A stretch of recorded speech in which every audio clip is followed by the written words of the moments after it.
All right, Frank, you ready for Luca? The Master Chef himself. The Master Chef himself. Luca, welcome to Totally Driven Radio. I'm sorry for keeping you waiting. No worries, guys. How are you? Thank you for having me. Oh, thank you for being on. Hey, did you get that? Did you ever hear of a recipe like that he was just saying with French toast? No. No. when I saw it sounded very good. He had that in his bio, like that he loves to cook, really? and that's like one of his favorite things to cook. And I never heard of doing that with French toast. I was blown away. Well, I'm sure he knows what he's doing. It sounds very good. I don't think I ever cooked French toast in my life. Oh, really? No, yeah, because in Italy, we don't do French toast. I like croissants when I wake up in the morning, and I don't make them myself. So. Maybe pancakes once in a while. Well, let me ask you this question. You know what? And we've seen this in MasterChef. You also said that you didn't cook turkey in Italy, but you knocked that out of the park. So I'd be interested to try your French toast. All right. Next time you come over for breakfast. But I never wake up early in the morning, so maybe we have it like at noon. All right, we'll have brunch. All right. Now, I am an Italian, and you are from Italy itself. And now, I was raised where my grandmother, she would make, it was called gravy. And a lot of people like to argue with you. It's not gravy, it's sauce. Now, you're coming straight from Italy. What would you call it, Luca? I would call it sauce. Really? Yeah.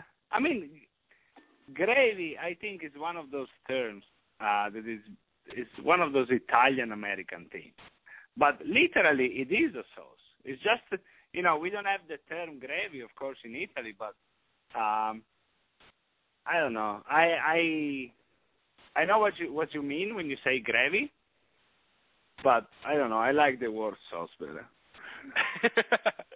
Yeah, because like even my wife, like when I first met my wife, and she wanted to cook for me, and she's like, "What do you want?" And I said, "I want some macaroni with some gravy," and she thought I meant like brown gravy, and I was like, "Yeah, no, what do you like?" That's the way it was like always told to me was gravy, and when people don't or understand it, it takes me back because I'm so used to it being gravy.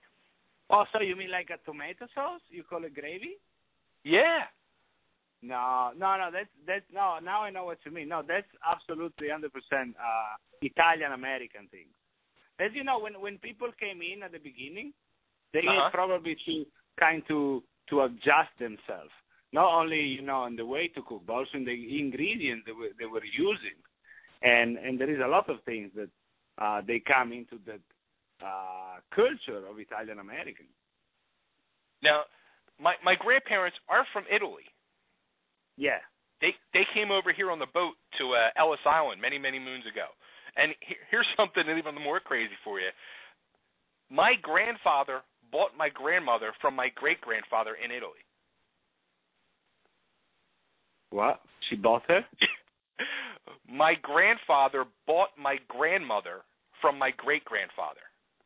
For how much? They were first cousins. How much, Lucas, it was bottles of wine was the exchange.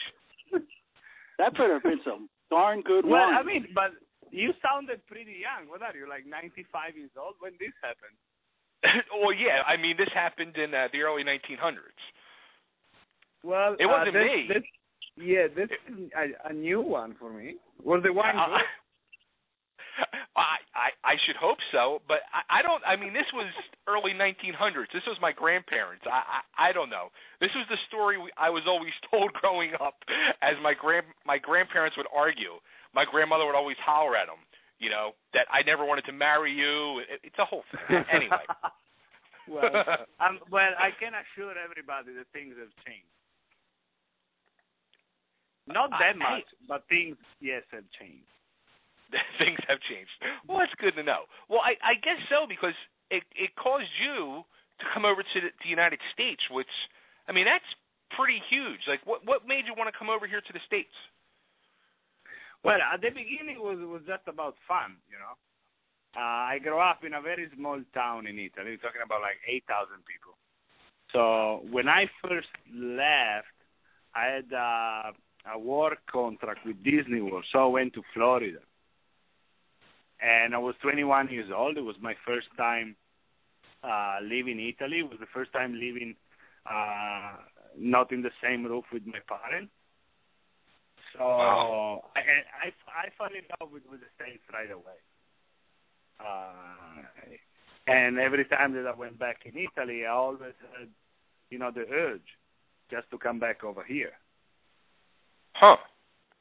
But things, I know a lot of people that left their home country many years ago to come in the States. Like I have relatives that did the same thing to go to Australia, or other people I know that went to Canada. Things right now, they're way more easy than what it used to be years ago. When people left like 50, 60 years ago, there was tough. Many people took a boat. It was many days with the boat, and then they come here, and I was starting all over again. Right now, I feel that it's very easy. You take a flight, you look around, you find a job, you get a visa. Right. For me, it was fun. For me, it was just fun. Plus, when I moved in New York City, it was like literally living the dream. Young kid in one of the most beautiful cities in the world. Of course, the city when you're young and you want to have party, this is the place to be. Yeah, absolutely. At the beginning, really, I didn't know what I was doing. It was just about working, making money, and have enough to spend them at night. Now, were you a chef as well back in Italy, or did you start cooking here in the States? No. Well, this is the thing about Masterchef. Masterchef is a competition for amateur cooks. It's part of our contract that we couldn't have been working in a restaurant before as a cook or as a chef, and nobody who's in the show went to culinary school. I was lucky enough probably because I grew up in the restaurant business, but just in the front of the house. So, I worked as a waiter for many years back in Italy. Then when I moved to the States, I was a waiter, of course. When I came to the States, I worked all my way back. I was a busboy, then a food runner, then you work as a waiter. And then I became a manager when I moved here in New York. Okay. So, but no, before, my cooking was just like making some pasta at home. That's about it. And it was never something that I did professionally. So is that what you wanted to do? Is you wanted to be a chef? No, my dream is to have a restaurant. More than a restaurant. So, but you need to start from one. So I don't want to be that. I want to be if you ask me what my dream is, I would like to follow Joe Bastiani's footsteps and have a restaurant empire. But that's far away from now. I have to keep my feet on the ground, and I'm trying to build my first restaurant right now. We're looking for a location in Manhattan as we speak. So from that, we it's going to take time to find a location, then to build it up. But, I'm not really in a rush. I want to do things in the right way. Very good. I'll see what we're looking what's available in the market right now, how's the situation. And then as soon as we find a spot that we think is good for us, we go for it. So so then with MasterChef, when you actually tried out last year and you didn't make the cut. Yes.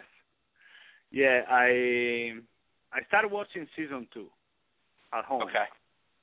And then, I was watching the show and I said, I could do this, which probably I couldn't anyway, but I applied for the show. You do the application online. Then I went to the open call, and then when I passed, a couple of stages of the auditions, I felt that maybe I could actually make it for real. So in that moment, I really start practicing a lot and start to focus on the things that I was not confident in. And then eventually they called me. I was top 100, and I went to do my audition in Los Angeles, and Unfortunately, though, I mean, not unfortunately, at the end, who cares what happened the first season? But Right. yeah, I got eliminated at the first round, and I was pretty devastated because I really thought I had a good chance to go further up in the competition, and and especially at that moment, even if Chef Gordon Ramsay told me to try to come back the next year. At the moment, you don't really believe that is going to happen for real, right? Because you're just devastated of the situation. Sure.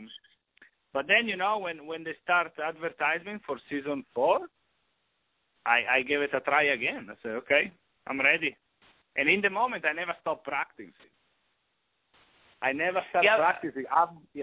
Go ahead. I was going to say that, like, first off, that had to take a lot of courage on your part to do that.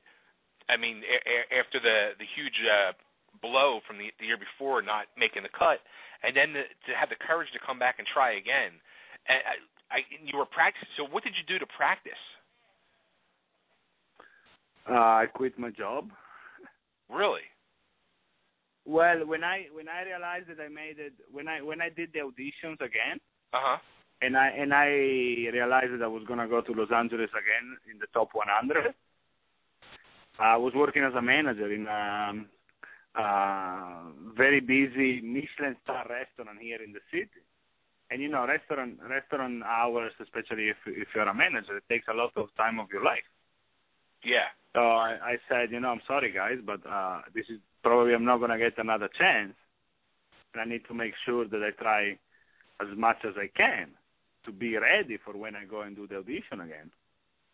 So I quit. Wow. I quit a couple of months before, and after that moment, I mean, I'm very grateful because my wife took care of the situation. I could have never done it by myself, Yeah, but, we both took a shot at this. I'll say, okay, Luca, this is what you want to do, go for it. She always supported me, and I would just wake up in the morning, look at cookbooks, and say, okay, Luca, today you need to make an apple pie because you don't know how to make an apple pie. Wow. Or yeah. That's awesome. Desserts and baking was a big thing because I was very skeptic of my abilities. I really never baked before. So I practiced a lot on that, but then, I try to practice in many other things. I would go to the fish market, for example, and look at things that I never cooked before and just buy it, took it home, do some research in my cookbooks, and, now we are lucky that with the internet and YouTube you can get a lot of help from everywhere. So I would say, okay, I never cooked this before. How can I cook it? And then I would try and keep on trying until I was lucky. I mean, no, I was lucky. I was sure of what I was doing. Yeah, I mean, like, as we were watching throughout the season, we got hooked on the show because we had one of your favorite people, Chrissy Biasello. She's a good friend of ours, and she was on the show, doing our show, like, every week to give us updates. Yeah, I saw that. Yeah, so we got really involved in the show and really hooked into the show. And we would sit here every week, and we would just say how we would get so stressed out watching you guys with the pressure and the time and getting it done and getting it right. And each week they would have you be cooking stuff that we had no idea where you would even begin to start cooking it because I never even heard of some of the stuff. Yeah. I mean, I'm sure sometimes it was the same for us as well. I'm sure. Some challenges, where they came out from nowhere. But it's a competition. Sometimes even if you get caught in a situation that maybe you're not very confident with or comfortable with, you just need to follow your instinct and try to get something out as soon as I can because you really have just 60 minutes. Yeah. So you can't really stay there and blame me. Oh, I never cook with this. No. You have time for that. Now, what were some of the... Go ahead, Frank. That's interesting that you said that, Luca, because Bay and I were talking about that. The one thing that I noticed about you is you didn't make like you just said, you didn't make any excuses. But I noticed that when Joe or Gordon or when they had criticism, you didn't take offense to it. You actually listened and learned from it. And to be honest with you, your improvement just went up. And I said to Bay, I thought it was phenomenal because you just seemed like you were taking it all in. But I think your attitude was helped push you through and over the top. And did you, when you were on the show, did that make you wonder though when you seen some of the other contestants and they were getting criticism and then all of a sudden they didn't, like they were taking offense to it? You're talking to three of the greatest chefs in the world, and they're telling you for your own good. And did you wonder about that, or did that just strike it to you like why don't they just listen? Because it just seemed like you did. Well, I appreciate that you noticed that. I just think it's maybe because I come from the same business, okay? So I have a lot of respect for Mr. Joe Bastianich because, from a small little restaurant, now he has like more than 25 all over America. And of course, I'm looking to him, and I say, this is the guy that I want to be. So, of course, whatever things he's telling me, I'm taking treasure with it. With Chef Ramsay and with Chef Elliott, it's just like that. For me, being as a manager, in the last 8 years, I always have this concept that the chef, even if I'm the general manager of the restaurant, the chef is my boss, because come to the restaurant to eat the food. They don't come to the restaurant for my face. But in that situation like this, for me, the position of the chef and also of Joe Bastianich is that they are our mentors, okay? There's no Hell's Kitchen. There's no Kitchen Nightmare where, Chef Ramsay goes there and he's working on professional kitchen. Part of their job is to take us from being a home cook and try to take us up all the way to become a chef.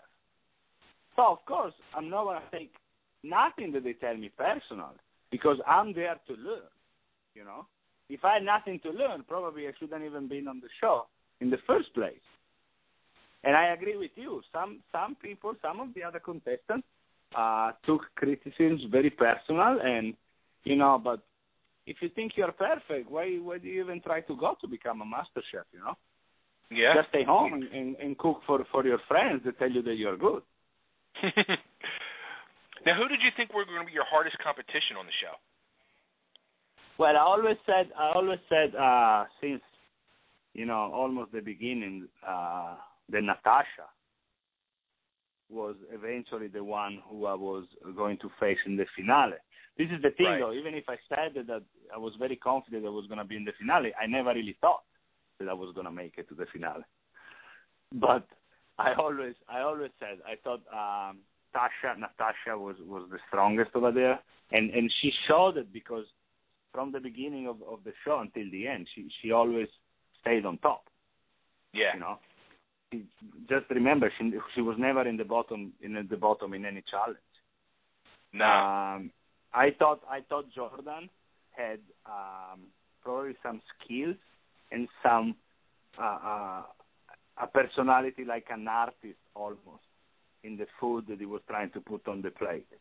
But right. Because he's not a professional chef, I think that he has a lack of a little bit of inexperience that maybe if he pursue it in a professional kitchen, he's the one that out of everybody of us could probably show, a lot of talent. I love James' way of cooking as well.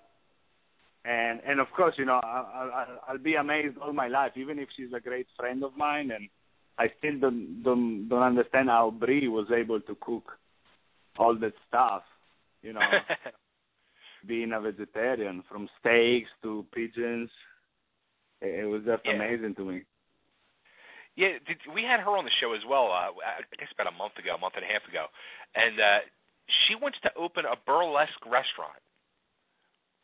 Yeah, I know. I was totally taken back like that. I didn't picture her as a burlesque type person. Oh, I think she wants to dance too, right? I think so. She seems like she's like a little wild child that nobody knows. Yeah. She's gonna do her own little show, I think. the Masterchef burlesque show. Right. That's a good concept. I think, but plus she wants to do it back in her hometown in Lancaster. Yeah. Yeah. I think it's a great idea. Yeah, I do too. Well, I don't know if you've ever been to Lancaster, but I don't know if that'll. That's kind of a really conservative community. I don't know if it's going to be such a good idea there. I think that all the people that have like a hidden personality will come out. So you're saying the Amish are going to go to the burlesque house, huh? Right. I think that's what I think that's a plan anyway. They're gonna have well, now they have the Amish Mafia, so hey, the Amish Mafia can go out there. Yeah, I think I saw 5 seconds one day and then it changed right away. They don't know what to invent anymore on TV. Come on. Yeah, this is true. It's trust me, you did the right thing by changing the channel. So how about our girl Chrissy? I mean, she was Miss Controversy. What did you think about Chrissy? I mean, it's no news. Chrissy is a very big personality. Yes. I think that very deep in her heart, I mean, very deep inside, she has a very big heart. It's just that she's very straightforward, and sometimes we are not used of people like that. Yeah. There is people that want to hide and say whatever it needs to be said, and other people just don't care of the rules and just follow their own personality. Yeah, she definitely anything like whatever like we would normally think to ourselves inside, she don't think it inside. She lets it out and she lets you know. Yeah. And unfortunately for her, she was in a national television show, and people who saw her from home, they don't really know her, and they just speak of what is shown on TV. But everybody you can't be funny to everybody. You know what I mean? Not everybody. You can't be likable to everybody because we are all different. We all have different personality. I'm sorry she came to New York with her son, and I'm sorry I missed them. But I'm sure I'm gonna see. I love Mikey. Yeah. Oh yeah. Actually, you know what? It's funny. Like Chrissy does a show on our network on Monday nights, and her son sent me an email. Her son sent me an email the other night. He wants to do his own show too, and he sent me this email, and I was so blown away because it was so professional sounding and like proper grammar. Like I send an email and I'm nowhere near proper grammar or anything, and I need to spell check it like 20 times. And she sent me a text message that he was getting this email all prepared, and I got it, and I was blown away by how professional he sounded. It was just amazing. You were surprised it was Chris's son. Yeah. Actually, I think they're coming up to New York Sunday. I think they're having dinner with Joe again on Sunday. Again? I think so. She had mentioned something on. I'm starting to get jealous because Joe never invites me. See that? See that? Now I'm gonna tweet Joe after this. I think I could have swore I saw it on Facebook earlier today that she was going up there Sunday. That's awesome. Good for her. Yeah, good for her.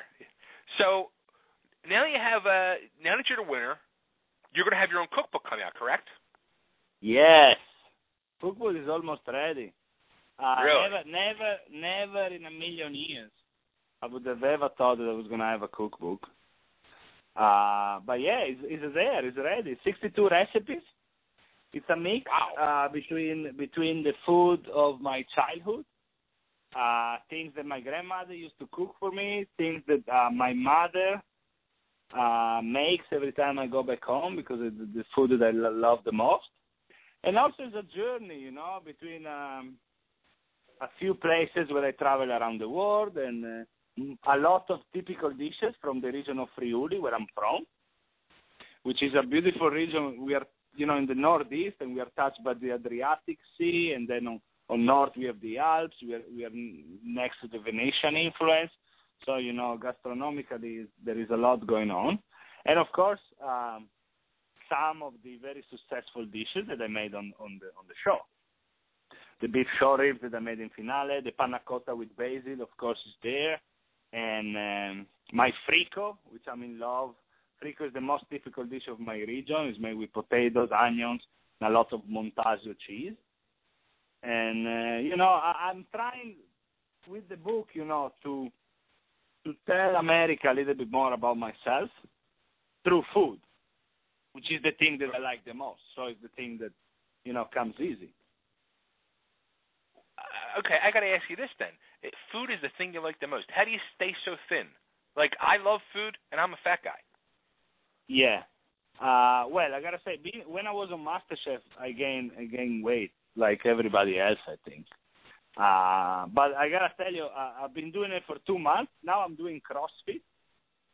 Okay. And I was telling my wife, I think a couple of days ago, and I told her that after playing soccer when I was a kid, is the sport activity that I like to do the most.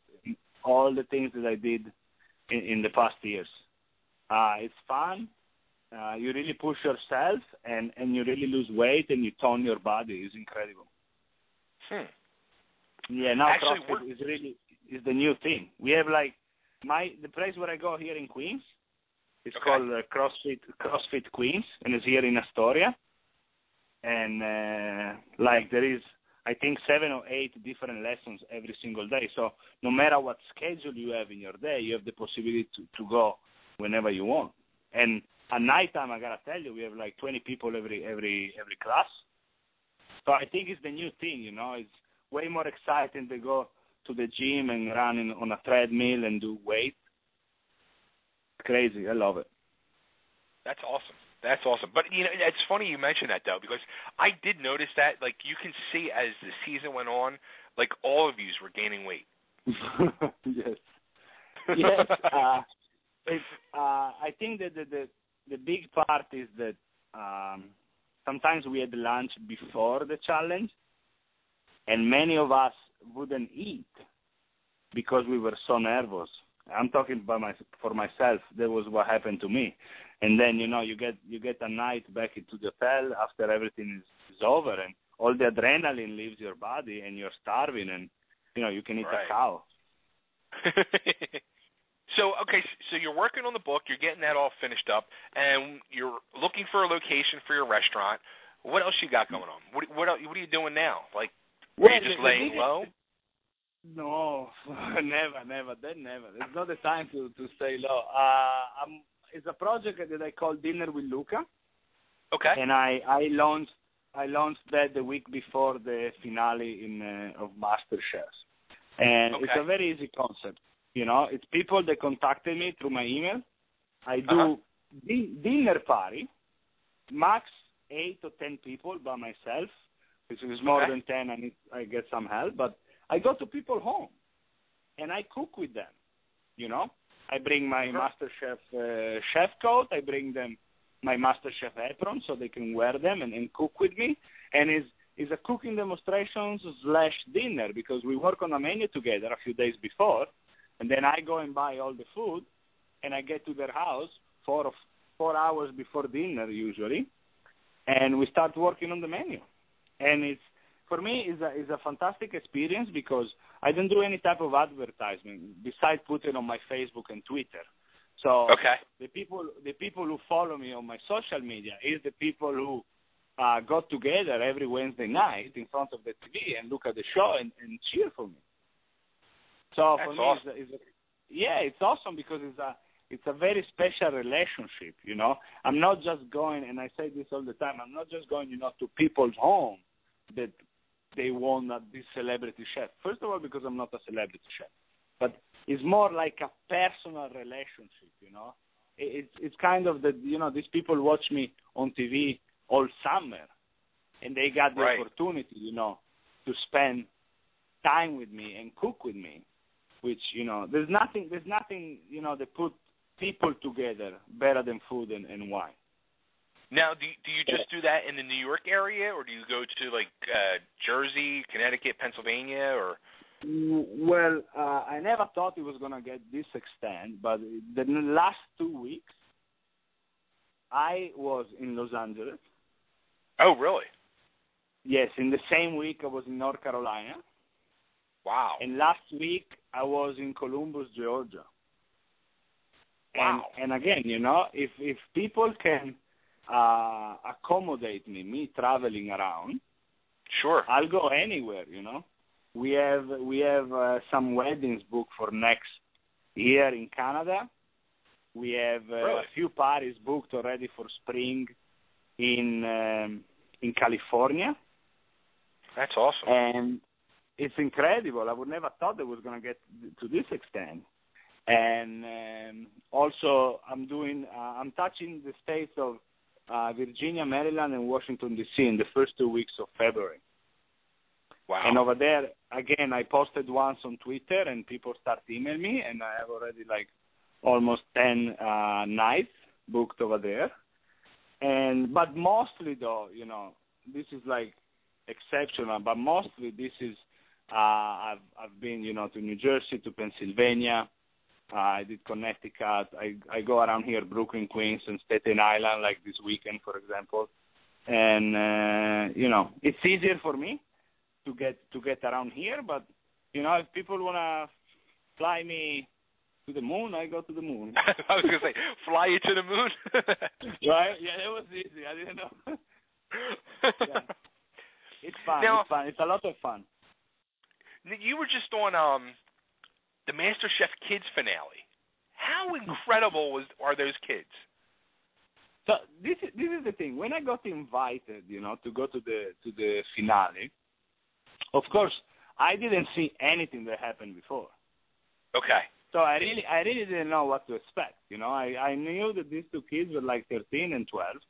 The executive producer of the show, they just kept on telling us, Luca, you have no idea what these kids are gonna do. And I remember probably the look in my face was speechless. Like when the two kids were describing the menu they were going to cook, I was literally shocked. I said, like, what? Because I mean, I look at myself. You know, when I was 13, 14 years old, you know, I didn't know how to make gnocchi. No. You know, I had problems making toast. Yeah. But that's why you buy a toaster. Yeah. Then, you know, Dara made their own dumpling. Alexander made the gnocchi dough, and he made the dough for his cannoli. They were, you know, Dara was making this appetizer with two types of tuna. One was raw, marinated, the other one seared.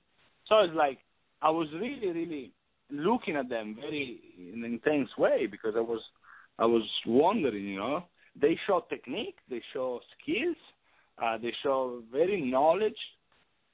lot of knowledge, you know, of the products they were working with, and I think, and I wrote this also. I was writing for TVGuide.com for the blog for the show, and it made me think a lot, and I think this is all like the consequence. I think that the new generation and the way that the kids are growing in a different way than what my generation and generation before me did, you know.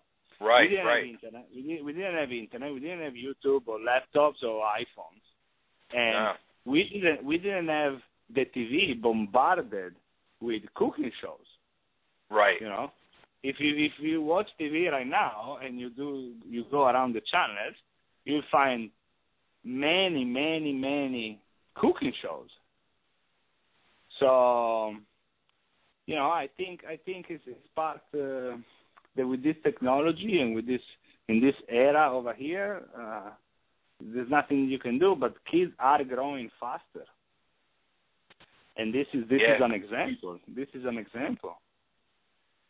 Yeah, it's really I was blown away watching. I just couldn't believe that each week we'd be sitting there watching it, and just like you said, like my mouth would just be open in shock watching these kids, and my daughters too. Like they would sit and watch us with us, and they were just like my one daughter, she's turning 16, and she wants to learn to start cooking, and she was watching it. And it's almost like intimidating. Like here's these 10-year-old kids that are doing this, and she's like, I'm going to be 16 and I can't do none of that stuff yet.